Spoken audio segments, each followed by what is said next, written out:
શ્રી ગણેશાય નમઃ. જય શ્રી કૃષ્ણ મિત્રો. પવિત્ર વરુથીની એકાદશીની આપણે વ્રત કથા આજે આપણે સાંભળીશું. બોલો શ્રી હરિ વિષ્ણુની જય. ઓમ નમો ભગવતે વાસુદેવાય. હરે રામ રામ રામ હરે હરે, હરે કૃષ્ણ કૃષ્ણ કૃષ્ણ હરે હરે. શ્રી ગર્ગ સંહિતાના 12મા અધ્યાયના 8મા શ્લોકમાં શ્રીમતી રાધા રાણીજી બીજી ગોપીઓને કહે છે કે હે ગોપીઓ, જો તમે ભગવાન શ્રી કૃષ્ણને પ્રસન્ન કરવા ઈચ્છતા હો તો એકાદશીના વ્રતનું પાલન કરો. આનાથી તે નિશ્ચિત રૂપે વશીભૂત થઈ જાય છે અને આમાં કોઈ સંશય નથી. શાસ્ત્રમાં બતાવ્યા અનુસાર શાસ્ત્રમાં બતાવવામાં આવ્યો છે કે ભગવાન ગોવિંદનું સ્મરણ અને એકાદશીના ઉપવાસ આ બંને બધા જ જીવોનો ઉદ્ધાર કરી ભવસાગરને પાર કરનાર છે. સામાન્ય રૂપથી ભૌતિકતાવાદી લોકો તેમના પાપ નષ્ટ કરવા માટે અને શરીરને સ્વસ્થ રાખવા માટે એકાદશીનો ઉપવાસ કરે છે, પણ ભગવાન શ્રી કૃષ્ણના ભક્તો માટે એકાદશીનું વ્રત શ્રી હરિને પ્રસન્ન કરવા માટે અને તેના ભક્તિ પથમાં અગ્રેસર થવાનો એક સુઅવસર હોય છે.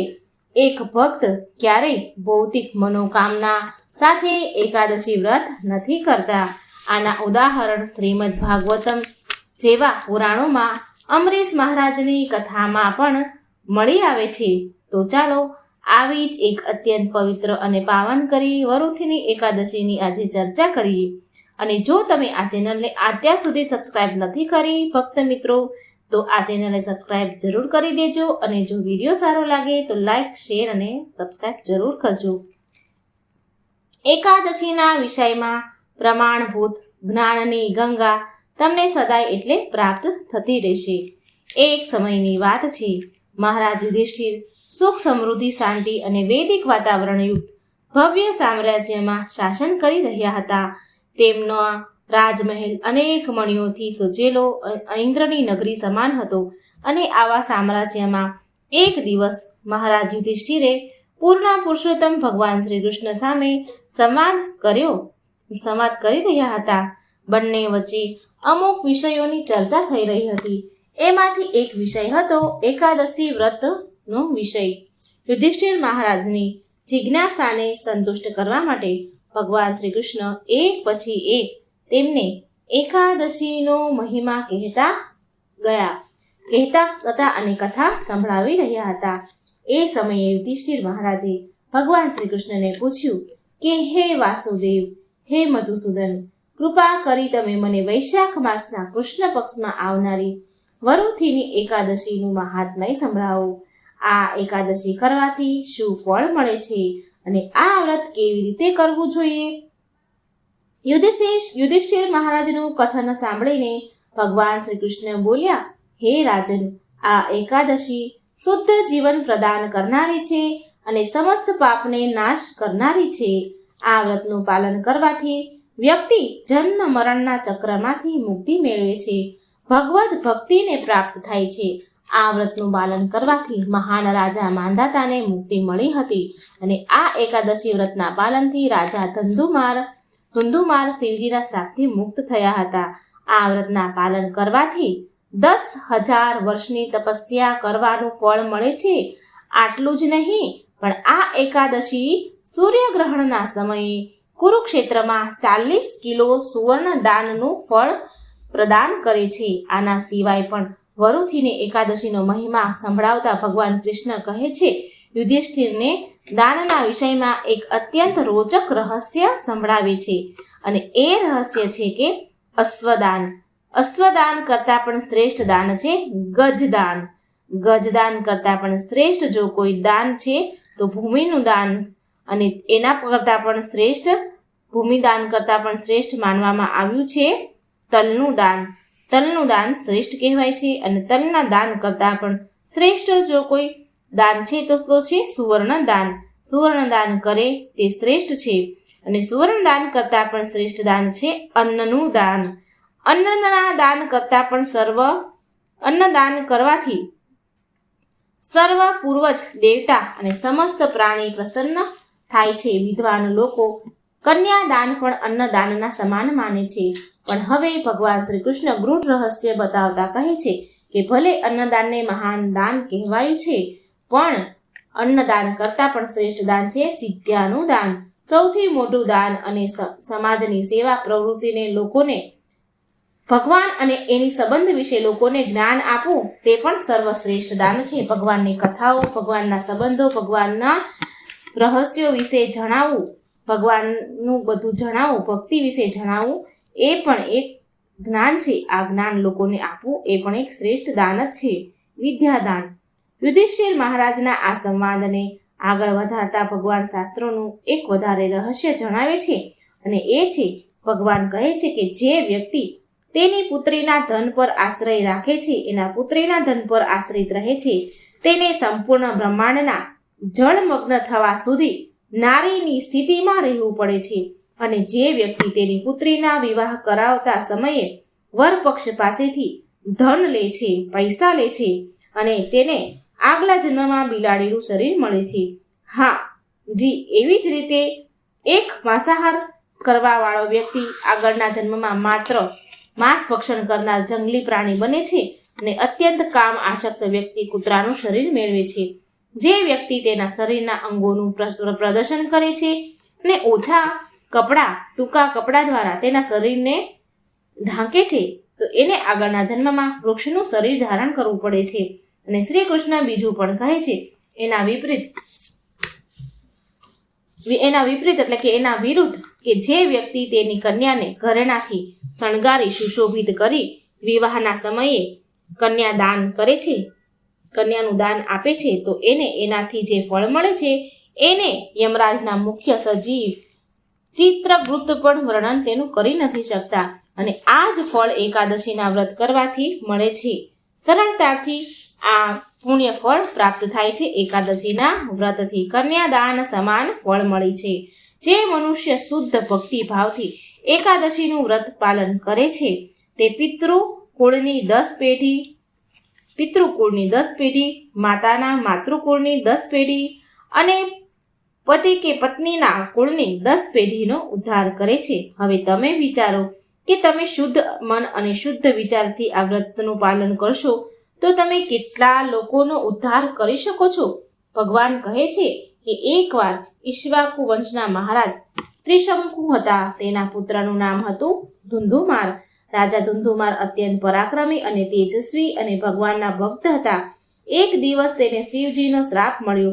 હવે શિવજી તો આશુતોષ છે અને અત્યંત દયાળુ પણ છે, પણ રાજા ધુંધુમારને શિવજી દ્વારા શ્રાપ મળ્યો અને એ કારણથી તેમને કોઢનો રોગ નીકળ્યો. આપણે બધા જ જાણીએ છીએ કે કુષ્ઠરોગ, કોઢનો રોગ કેટલો ભયંકર હોય છે. તે આસાનીથી સારો નથી થતો.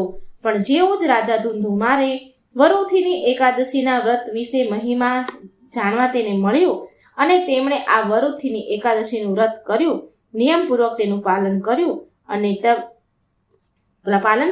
તમને જાણીને આશ્ચર્ય થશે કે વરુથીની એકાદશીના વ્રતના પ્રભાવથી પાલન કરવાથી રાજા ધુંધુમાર કુષ્ઠરોગથી મુક્ત થયા અને અંતમાં પરમ આધ્યાત્મિક લોકને પ્રાપ્ત થયા. ભગવાન શ્રી કૃષ્ણ એકાદશી તિથિમાં અમુક વસ્તુ કરવાની વર્જિત છે અને એના પાલન વિશે કહે છે. જેમ કે કાંસાના વાસણમાં ભોજન ન કરવું. એકાદશીના દિવસે શ્રી કૃષ્ણ ભગવાને કહ્યું છે કે આ વસ્તુ એકાદશીના દિવસે ન કરવી જોઈએ. કાંસાના વાસણમાં ભોજન ન કરવું, મસૂરની દાળ, લીલા શાકભાજી, વટાણા ન ખાવા અને ભક્તોના હાથે બનાવેલું ભોજન ન કરવું, અને એકાદશીના દિવસે દશમી અને એકાદશીના દિવસે શારીરિક સંબંધથી દૂર રહેવું, ખોટું ન બોલવું, કોઈની નિંદા ન કરવી વગેરે. અને ભગવાન શ્રી કૃષ્ણ સ્વયં અંતમાં આ વાતનો વિશ્વાસ અપાવે છે કે જે પણ વ્યક્તિ નિષ્ઠા અને નિયમપૂર્વક એકાદશી વ્રતનું પાલન કરે છે એ બધા જ પાપોથી મુક્ત થાય છે. અને જે વ્યક્તિ આ કથા મહિમા માત્ર સાંભળે છે, આ વરુથીની એકાદશીની કથા સાંભળે છે અને બીજાને સંભળાવે છે કે કહે છે કે વાંચે છે, તો તેને 1000 ગાયોના દાન દેવાનું ફળ મળે છે. આ એકાદશી વ્રતનું પાલન કેવી રીતે કરવું તો એ આપણે સાંભળીએ. બધા જ શાસ્ત્રોમાં કહેવાયું છે કે જો તમે એકાદશીનું નિષ્ઠાપૂર્વક પાલન કરવા માંગો છો તો આ દિવસે ધ્યાનપૂર્વક એક કાર્ય કરવું જોઈએ અને એ છે સંપૂર્ણ દિવસ દરમિયાન ભગવાન શ્રી કૃષ્ણ હરિનું સ્મરણ કરવું. આપણી ચેતનામાં જાગૃત રૂપથી ભગવાનનું ચિંતન અને મનન કરવું જોઈએ. બની શકે એટલા ભગવાન શ્રી હરિ, વિષ્ણુ, તમે જે પણ ભગવાનની શ્રદ્ધા છે, શ્રી વિષ્ણુ રૂપના એ ભગવાનના નામ લેવા. એકાદશીના દિવસે સવારે બ્રહ્મ મુહૂર્તમાં જરૂર ઉઠવું જોઈએ. ભગવાનની મંગળ આરતી કરવી અને ન કરી શકો તો ઓનલાઈન દર્શન પણ કરવા જોઈએ. ભગવાન સામે પ્રાર્થના કરવી.